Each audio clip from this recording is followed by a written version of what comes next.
Всем привет, я Александр Горбунов, но больше известен как Сталин ГУЛАГ. И я хотел бы сразу поблагодарить вас за то огромное количество приятных и добрых слов, которые вы оставили в комментах к предыдущему видео. Я правда не ожидал, и мне очень-очень приятно.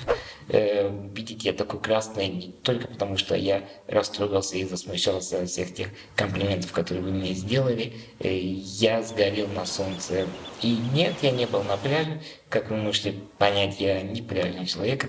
И пляж и я это примерно так же, как РПЦ и гуманизм. Я умудрился сгореть, вы не поверите, где в Чехии, в Праге, в стране, где нет моря. Да, вы понимаете, по мне видно, что я очень удачливый человек, и поэтому еще можете меня называть Саня Фарт. Хотел напомнить, кто не знает, моя история с Даном началась с прихода полиции в квартире моих родителей и родственников. И если вы думали, что на этом все закончилось, то вы, как и я, ошибались. Недавно на адрес моих родителей пришло письмо из Главного управления МВД по Москве, в котором сообщалось, что я, Александр Горбунов, якобы написал какое-то заявление, и по моему заявлению была проведена проверка аж на 14 листах, и все эти материалы были переданы в Центр по борьбе с экстремизмом. Во-первых, я не понимаю, почему письмо пришло на адрес в Махачкале, поскольку я уже давно не зарегистрировал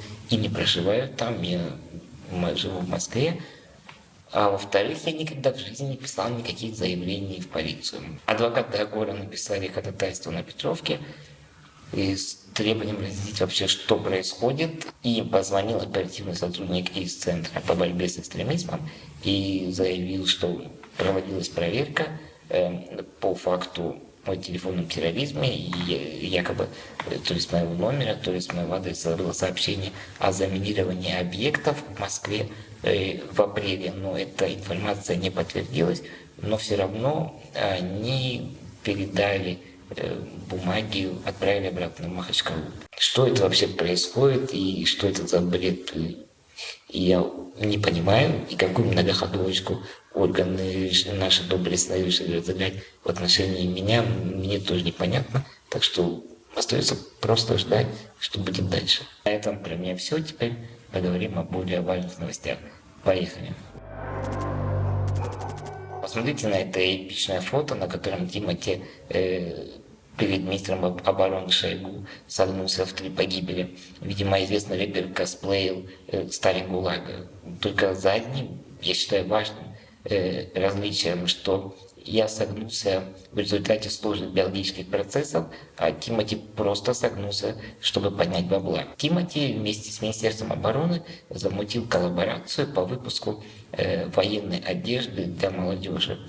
Вот вы можете посмотреть, наверное, будет очень приятно солдатам надеть эту майку с мишенью у себя на груди и сразу почувствовать себя такой уточкой в тире. Вообще мы, конечно, живем в сказочное время, где не служивший министр обороны Шойгу и не служивший рэпер Тимати выпускают военную одежду, а младший сержант Сергей Зверев стоит в одиночном пикете за Байкал. И самое омерзительное, что происходит в современной России, помимо всяких других гнусных вещей, это милитаризация общества и такая романтизация войны. Они пытаются сказать, что война — это прикольно. В моей жизни был такой случай, когда было вторжение боевиков в Дагестан в 1999 году. Я жил в Махачкале, естественно, и ходил в реабилитационный центр. И когда вот начались все эти события, туда привезли ребят из горных районов, где происходили боевые действия. И я помню, хорошо, там было такое нечто подобие такая образовательная программа, и нас попросили на уроке нарисовать свою семью. И после этого рисунки вывесили на стену. Каждый нарисовал свою семью, этот мне эпизод очень хорошо запомнился на всю жизнь, что все вот эти мальчики и девочки, которые приехали из зоны боевых действий, у них на рисунках у всех был либо изображен помимо их семьи какое-то оружие, танк, либо вертолет, самолет военный над домом. И я помню эти страшные перешептывания преподавателей между собой о том, что какой ужас, дети получили психологическую травму, и с ними теперь нужно работать. И война это действительно страшно, а вот такие коллаборации, типа, которые делает Тимати с Министерством обороны, пытаются нам внушить, что война это весело и прикольно. Нет, война это ужасно, война это кровь, кишки и распидорасило. Война прикольна только для тех, кто непосредственно выпускает патроны или шьет одежду для тех, на ком будет потом кровь, кишки и распидорасило. Война это всегда сломанные детские судьбы, убитые горем родители и бескрайние поля, усеянные трупами тех, для кого сшили одежду, чтобы заработать денег. Элтон Джон возмутился, что из биографического фильма «Рокетмен» в российском прокате были вырезаны гомосексуальные постельные сцены и потребление наркотиков. Либо Минкульт, либо прокатчики, еще до сих пор доподлинно неизвестно, кто это сделал, так решили продолжить эту старую историю. Жопа есть, а слова такого нет. Ставь палец вверх, если узнал знакомые цитаты из ВКонтакте. У нас вообще в стране в последнее время ведется борьба за так называемые традиционные ценности, и даже были приняты законы, которые запрещающие гей-пропаганду. Я говорил в предыдущих роликах, что я человек глупый, многие вещи не понимаю, и я хотел с вами посоветоваться. Скажите, гей-пропаганда – это что такое? Если, допустим, вообще известно, что есть какой-то крупный чиновник, либо депутат, и он гей, и вот он вешает наши судьбы, принимает важные законы, ответственно за нашу жизнь, он выходит на государственную трибуну и начинает отсюда говорить. Вот сам факт его появления на государственной трибуне – это гей-пропаганда или нет? Ведь тот факт, что он говорит, можно расценивать: смотрите, друзья, я живу в гомофобной России, но при этом я вот большой депутат, человек, который добился успеха. Как вы считаете?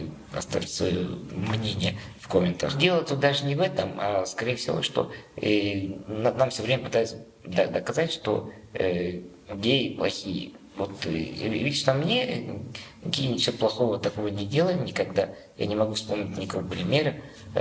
Зато мне всячески постоянно в жизни мешают пидоры. Их просто огромное количество. Они везде, они кладут неправильно, устанавливают пандусы, они мешают пройти, они повышают налоги, вводят какие-то штрафы, они постоянно усложняют мне жизнь. Я считаю, что гораздо важнее принять закон, запрещающий пидоров. И это гораздо страшнее. Они приносят действительно вред окружающим людям. Фильм — это интеллектуальная собственность. На съемку этого фильма потратили огромное количество времени, сил, денег, написали сценарий, задействовали актеров. И потом приходит какой-то человек и берет его, режет, кромсает. Мало того, что он ставит крест на работе огромного количества числа людей, так он еще мне и вам решает, что нам можно смотреть, а что нельзя. Как это назвать, если не пидорство? Я не знаю. И в связи с этим у меня вопрос. Вы решаете, что нам смотреть, что нам слушать. Вы цензурируете фильмы. Вы пытаетесь закрыть популярный канал Bad Вы что, пидоры, что ли?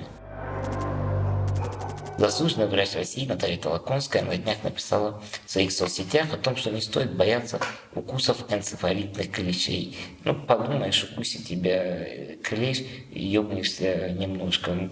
Все-таки не забывайте, в какой стране живешь, тут рано или поздно все ёбнутся. Поэтому клещ не страшно. Более того, заслуженный врач, это важно, сказала, что энцефалитные клещи даже в какой-то степени полезны, что их укусы помогают укрепить иммунитет. Мне трудно сказать, насколько укусы клещей действительно укрепляют ваш иммунитет. Я не врач, но то, что они помогут снять нагрузку на пенсионный фонд в случае вашего скорейшего отъезда туда, где нас всех ждут, по словам президента, в рай, это уж точно. На самом деле, это очень интересная тема компетенции специалистов, которые работают на своих должностях. Ведь она заслуженный врач. Соответственно, как минимум, она проходила обучение в высшем медицинском учреждении. Она где-то работала. То есть она получала какие-то сертификаты и повышение квалификации. И то есть на каждом вот этом уровне ей никто не сказал: стоп, остановитесь, у вас, кажется, немножко неправильные сведения о о клещах или каких-то других биологических процессах. Нет, она прекрасно продолжала работать и получать звание. Получается, я с таким же успехом могу завтра открыть школу по прыжкам с парашютом и обучать вас, как это делать. Ну вот вы представьте, где я, где парашюты и где, сука, прыжки. Но я думаю, это мне не помешает стать даже заслуженным прыгуном России и, возможно, даже получить какой-то за это орден. И в связи с этим у меня вопрос. Вам страшно? А сейчас будет смертельный номер. Ребята, киньте мяч, я хочу поговорить о футболе. Ладно, с футболом не получилось, тогда поговорим о девушках. Вы, наверное, уже слышали, как на финале Лиги Чемпионов выбежала модель на поле обнаженная и собрала буквально там за ночь около 2, что ли, миллионов подписчиков. Я тоже хочу. Нет, не выбежать, я реалист и прекрасно понимаю, в какой стране я живу, и выбежать у меня все равно никуда не получится. Я хочу 1 миллион подписчиков на ютубе в кратчайшие сроки. Поэтому напишите, пожалуйста, в комментариях ваши идеи, что мне нужно сделать для того, чтобы собрать такую аудиторию. И тот комментарий, который наберет максимальное количество лайков, и я его смогу реализовать, я сниму эту идею в своих ближайших роликах. Но есть и хорошие новости. По опросам в ЦИОМ рейтинг Владимира Путина упал. Что ты сказал? Что тебе поебало упадет? Нет, ребята, вы неправильно поняли. На самом деле рейтинг Владимира Путина стремительно вырос с 70% до 30%, а потом еще раз более стремительно вырос с 30% до 70%. Так что нашего президента все любят, уважают, доверяют и поддерживают. Что делать? Примерно так ЦИОМ объяснял вот эти свои манипуляции с цифрами, то рейтинг падает, то потом они меняют расчеты, и вдруг он опять растет. Вообще это смешно, и я считаю, что нам не стоит обсуждать вообще какие-то социологические цифры в нашей стране, поскольку мы все понимаем, где мы живем. Вот представьте такую ситуацию, что идет какой-то молодой парень по своим делам, у него сессия на носу, микрокредиты просроченные, там, поругался с девушкой, идет за своими делами. Тут ему подбегают на улице и говорят: скажите, как вы относитесь к Владимиру Путину, вы его любите? Он скажет все, что угодно, у него вся жизнь прям чисто перед глазами, он вспомнит шашлык, балык, как анти, ставь лайк, если у тебя заиграл в голове бит Кровостока. Нарисовали не 70, рисовали 30, потом обратно 70 на выборах они вообще как-то перерисовали и нарисовали 146, поэтому к этому вообще не стоит никак серьезно относиться. А вы доверяете президенту? Ну и по новой традиции, конечно же, ставьте лайки, подписывайтесь на канал, ставьте колокольчики, отправляйте ссылки всем, кому можете отправить. И да, идите спать. Все равно клещей на всех не хватит, и место в раю ограничено.